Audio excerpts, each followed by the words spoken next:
Bismillah ar-Rahman ar-Rahim, Asma Khadiri, Oussadat Madat Ulum al-Hayat wal-Ard. Dans le cas de vos préparations à l'examen national, Inch'Allah, je reprends avec vous l'unité 1, qui est la consommation de la matière organique, de la matière organique et le flux d'énergie. Alors plus exactement, on va voir ensemble les réactions responsables de la libération de l'énergie emmagasinée dans la matière organique au niveau cellulaire. Comme nous savons tous, pour produire de l'énergie, la cellule dégrade des molécules organiques comme le glucose et procède progressivement avec de nombreux composés intermédiaires.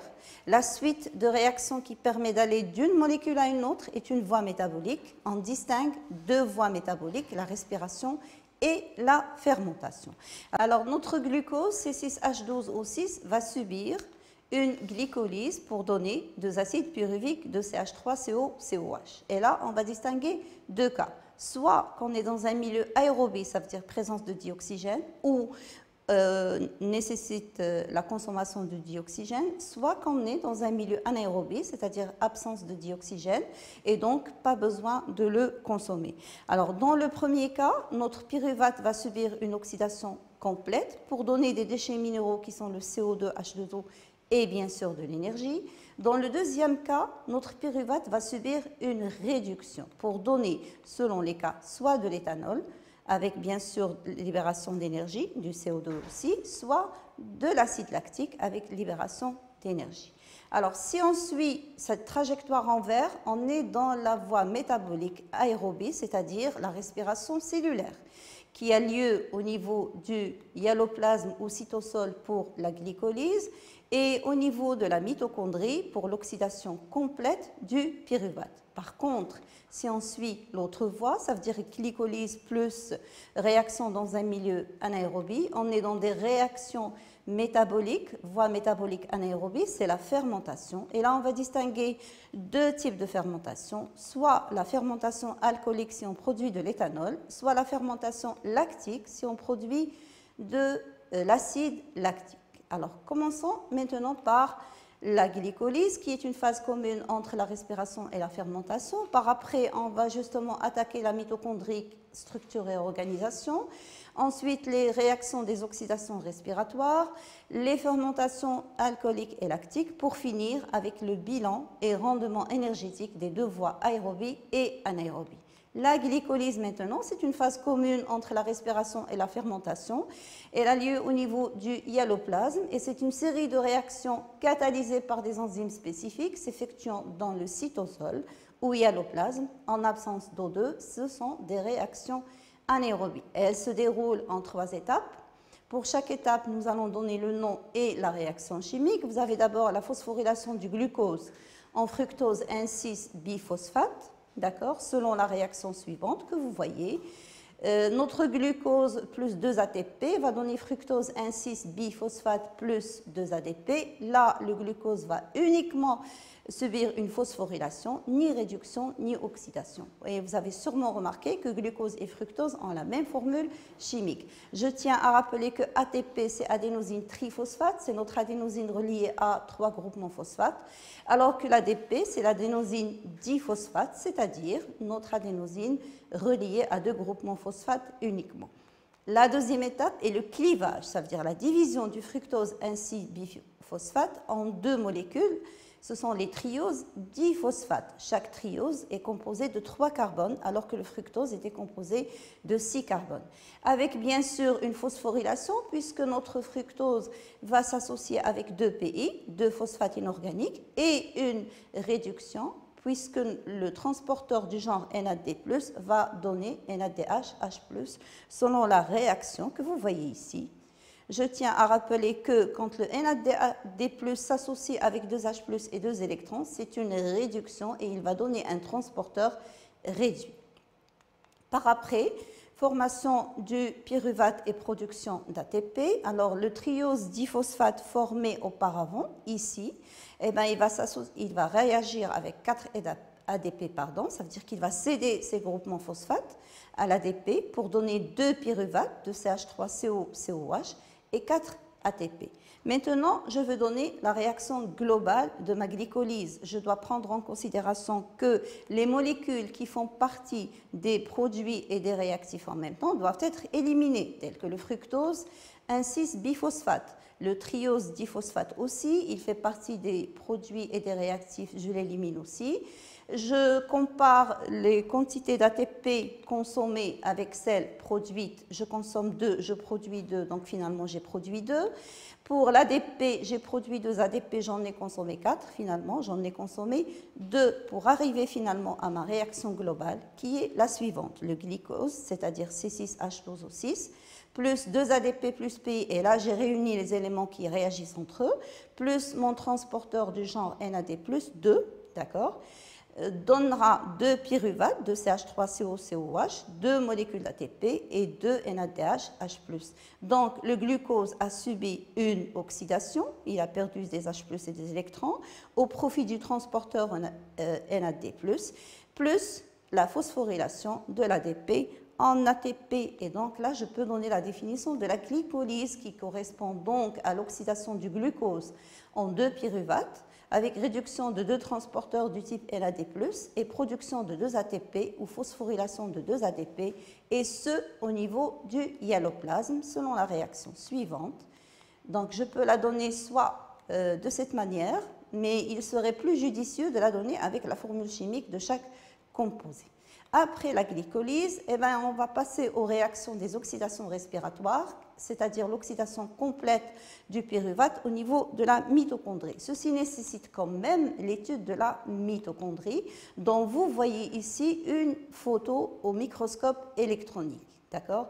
Alors, on va justement décrire notre mitochondrie de l'extérieur vers l'intérieur. C'est un organisme cellulaire, c'est un composé cellulaire entouré par une enveloppe, donc organisme cellulaire qui baigne dans le cytosol. D'accord? Alors, si j'agrandis le contour de ma mitochondrie, je trouve qu'elle est formée de 2 membranes. J'en ai une qui est externe et l'autre qui est interne. Et entre eux se trouve un petit espace qu'on va appeler espace intermembranaire. Vous avez sûrement remarqué que la membrane externe est parfaitement lisse. Par contre, la membrane interne envoie des replis. Regardez, ma membrane interne, elle envoie des replis vers le milieu interne de la mitochondrie, qu'on appellera d'ailleurs matrice, d'accord? Donc, milieu interne, c'est la matrice. Si je zoome un petit peu ces replis qu'on va nommer crêtes mitochondriales, donc tout ça, ce sont des crêtes mitochondriales. Si on les zoome un peu plus et qu'on les observe au microscope électronique à fort grossissement, eh ben, on va remarquer que la membrane interne de la mitochondrie porte ce qu'on appelle des sphères pédonculées incrustées dans cette membrane justement. Et là, je peux donner la définition de ma mitochondrie, donc description plus le rôle. La mitochondrie est un organisme cellulaire en forme de sphère ou de bâtonnet. Elle est limitée par 2 membranes, la membrane externe qui est lisse, alors que la membrane interne forme des replis transversaux, les crêtes mitochondriales. Sa surface est garnie de sphères pédonculées, c'est l'ATP synthase. La matrice mitochondriale constitue le volume interne de la mitochondrie. La mitochondrie est le siège des réactions d'oxydation respiratoire, partie qu'on va attaquer tout de suite, c'est-à-dire étape des oxydations respiratoires. Alors, une bonne partie se déroule au niveau de la matrice, selon ce que nous allons voir tout de suite. Alors, le pyruvate formé suite à la glycolyse du glucose, d'ailleurs au niveau au niveau du hyaloplasme, va rentrer dans la mitochondrie, plus exactement au niveau de la matrice, et va subir une première oxydation pour donner l'acétylcoenzyme A. D'accord? Il va subir une décarboxylation et perdre un CO2. D'accord? Les petites boules là représentent le nombre de carbones, donc 3 carbones pour pyruvate. Il en perd un, il n'en gardera que 2 pour donner une nouvelle molécule qui est l'acétylcoenzyme A. Après sa réaction avec coenzyme AH. Et bien sûr, il va aussi perdre des H+, et des électrons au profit du transporteur du genre NAD+, qui donnera NADH H+. L'acétylcoenzyme A, une fois formé, va réagir avec l'oxaloacétate, qui est un composé à 4 carbones, regardez, d'accord, pour donner un composé à 6 carbones qui est le citrate. Ensuite, on aura une série de réactions selon le cycle de Krebs. Ce sont des réactions de décarboxylation, déshydrogénation, d'accord? Donc, le citrate, suite à la décarboxylation, va donner un composé C5, suite à une déshydrogénation aussi. Une autre décarboxylation, déshydrogénation, pour donner finalement un composé 4. Ensuite, la phosphorylation de GDP en GTP. GDP, c'est identique à l'ATP. Vous allez voir que par après, on va utiliser ATP et non pas GTP. Ça va donner un complexe C4 aussi. Une autre déshydrogénation au profit d'un nouveau transporteur, c'est le FAD qui donnera FADH2 et un autre composé C4. Puis une dernière déshydrogénation, NAD+, donnera NADHH+, et on revient à notre molécule de départ, c'est-à-dire oxaloacétate. Bien sûr, l'acétylcoenzyme A, avant d'entrer dans le cycle de Krebs, s'était débarrassé de son coenzyme AH qui va reprendre avec un autre pyruvate. N'oublions pas que nous avons formé 2 pyruvates, donc on va avoir besoin du double des ensembles de réactions ici décrites. Donc, dans la matrice, il y a eu la formation d'acétylcoenzyme A, donc voici la formule chimique. Selon la réaction suivante, notre pyruvate avec un 2-NAD+ a donné l'acétylcoenzyme A plus CO2 plus 2-NADH H+, qui ont été ici, qui ont été réduits. C'est seulement un NAD+. Je donnerai 2 NAD+, si j'ai 2 CH3, CO, COH et 2 NADH. DHH+. Les réactions du cycle de Krebs ont permis la réduction de 3 transporteurs du type NAD+, et un transporteur du type FAD, et la phosphorylation d'une molécule d'ADP, d'accord, avec dégradation totale de l'acétylcoenzyme A en CO2. Voici la réaction finale. Au bilan, vous avez une réaction, l'oxydation complète de notre pyruvate. Donc, pour notre bilan, c'était une oxydation complète de l'acide pyruvique en CO2. Ensuite, on passe à la membrane interne de la mitochondrie, qui est le siège de la phosphorylation oxydative et réduction de O2. Dans cette membrane se trouve, c'est-à-dire au niveau de la membrane interne de la mitochondrie, se trouve la chaîne respiratoire ou chaîne de transport d'électrons. C'est une série de complexes enzymatiques qui assurent 2 rôles principaux.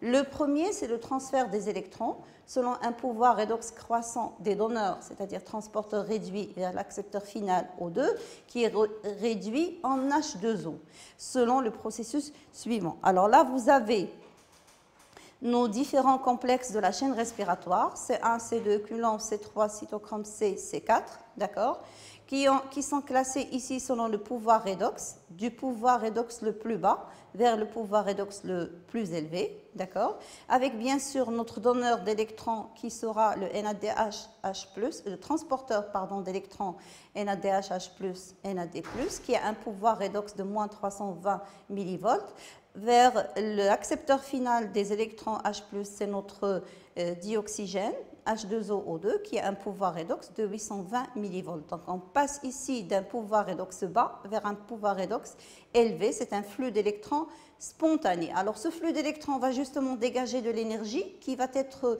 utilisée par ces complexes de la chaîne respiratoire pour pomper les H+, d'accord, de la matrice vers l'espace intermembranaire. Donc à travers ces complexes, en utilisant l'énergie libérée lors du flux d'électrons.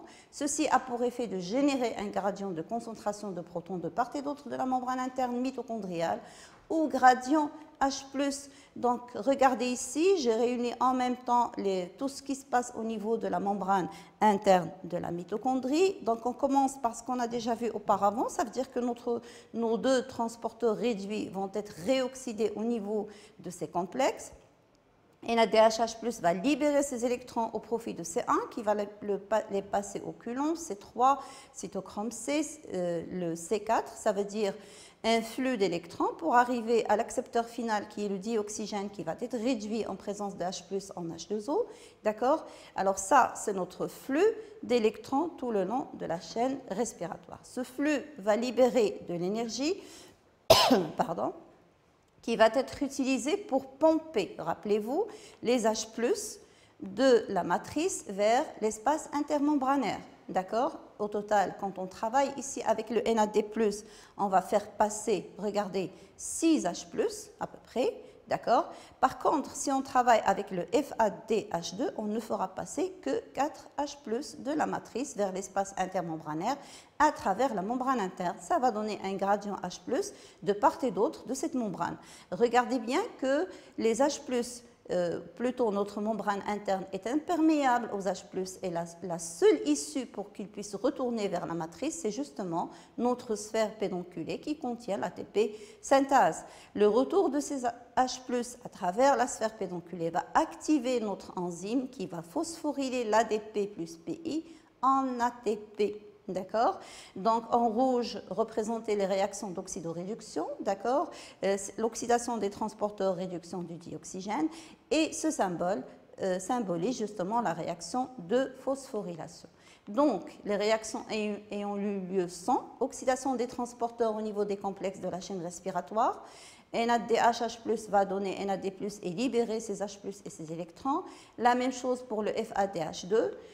On a aussi une réduction de O2, c'est l'accepteur final des électrons, et formation de H2O selon la réaction suivante.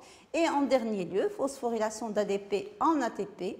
ADP plus PI plus E, énergie, c'est l'énergie du retour des H+, pour donner ATP plus H2O. L'oxydation d'une molécule de NADH+ donne par phosphorylation oxydative 3 molécules d'ATP. Rappelez-vous qu'il y avait passage de 6 H+, alors que celle d'une molécule de FADH2 en donne 2 parce qu'il n'y avait passage que de 4 H+. Alors, côté bilan énergétique de la voie aérobie, nous allons obtenir 38 ATP et nous allons justifier ces 38 selon les schémas suivants. Rappelez-vous que dans le hyaloplasme a eu lieu la glycolyse qui a permis justement la formation de 2 pyruvates et aussi la phosphorylation de 2 ADP en 2 ATP. Et avec, bien sûr, réduction de 2 transporteurs du type NAD+, en NADH+. Au niveau maintenant de la mitochondrie, notre pyruvate a d'abord été oxydé en acétylcoenzyme A. Regardez ici, je vais suivre 2 acides pyruviques et non pas un seul, comme tout à l'heure. Alors, cette oxydation a nécessité la consommation de 2 coenzymes AH, d'accord, et la libération de 2 CO2, c'est-à-dire décarboxylation, avec aussi réduction de 2 transporteurs du type NAD+, en 2 NADH+. Les 2 acétylcoenzymes A ainsi formés sont partis plutôt, ont réagi dans le cycle de Krebs, d'accord? 2 cycles de Krebs ici, j'ai tout doublé, c'est clair. Alors, il y a eu avant la relibération des 2 coenzymes AH consommés, puis il y a une réduction de 6 transporteurs. Tout à l'heure, c'était 3, mais là, j'ai multiplié par 2. Donc, 6 NAD+ seront réduits en 6 NADH+. 2 FAD seront réduits en 2 FADH2. Et synthèse directe de 2 ADP plus PI en 2 ATP, avec bien sûr libération de 4 CO2. Avec ça, mes 2 CO2 du début et mes 4 CO2, remarquez que là, j'ai oxydé, j'ai complètement dégradé mon glucose en déchets minéraux 0 kJ. Alors, tous les transporteurs réduits vont subir, ils sont en nombre de 12, d'accord? Ils vont subir une phosphorylation oxydative. Les 12 TH2, d'accord, vont donner 12 T et vont réintégrer les réactions précédentes. Ça veut dire ils seront oxydés et ils vont aller se faire réduire encore une fois. Alors, les H+ et les électrons libérés par ces transporteurs vont réagir avec le dioxygène pour donner des molécules d'eau. Et en même temps, j'aurai 34 ADP plus PI qui seront phosphorylés en 34 ATP. Pourquoi 34? Eh bien, c'est très simple. Rappelez-vous que chaque NADH+, quand il est réoxydé, va permettre la synthèse de 3 ATP. Or, ici, j'ai 2 plus 2 plus 6, 10. 10 NADH+, ça veut dire que je vais pouvoir former 30 ATP. Notre FADH2 permettra la phosphorylation de 2 ADP. Or, j'en ai 2 ici, ça veut dire 4. ADP seront phosphorylés en ATP. 4 plus 30, c'est 34. Plus les deux ATP et les deux ATP formés directement. Donc la respiration est une voie métabolique aérobie qui consiste à la dégradation complète du métabolite, glucose en déchets minéraux, CO2 et H2O, afin de produire de l'énergie sous forme d'ATP. Voici la réaction finale. Les fermentations maintenant, alcooliques ou lactiques. Alors, les fermentations, le pyruvate formé va subir non pas une oxydation, mais une réduction. On en distingue deux. Vous avez la fermentation alcoolique qui commence toujours par une glycolyse. Regardez, standard, c'est ce qu'on avait déjà vu auparavant. Mais le pyruvate formé, toujours au niveau du alloplasme, va subir une réduction. Ça veut dire qu'il va accepter les H+ et les électrons des transporteurs pour donner 2 éthanol, dans le cas de la fermentation alcoolique, plus 2 CO2 plus 2 NAD+, ça veut dire qu'il y a une décarboxylation et une réduction, d'accord? La réaction globale de notre fermentation alcoolique est donc la suivante. C6H12O6 plus 2 ADP plus PI donnera 2 éthanol, 2 CO2 et 2 ATP, le bilan énergétique étant de 2 ATP. La fermentation lactique se déroulera selon le même procédé, sauf que au lieu de donner, après réduction du pyruvate de l'éthanol, eh bien, elle va donner l'acide lactique, 2 acides lactiques, d'accord, plus réoxydation des NAD+, toujours au niveau du hyaloplasme. La réaction globale étant la suivante. Il y a un petit décalage des flèches. Le bilan énergétique étant de 2 ATP. Donc, fermentation donne 2 ATP, respiration va en donner 38. La fermentation est une voie métabolique anaérobie qui consiste à la dégradation incomplète du métabolite, qui est le glucose, afin de produire de l'énergie sous forme d'ATP et des molécules organiques. Bien, alors, comparaison des rendements énergétiques de la respiration et de la fermentation, l'oxydation in vitro d'une mole de glucose libère 2840 kJ. Ça veut dire que le glucose contient une énergie potentielle de 2840 kJ.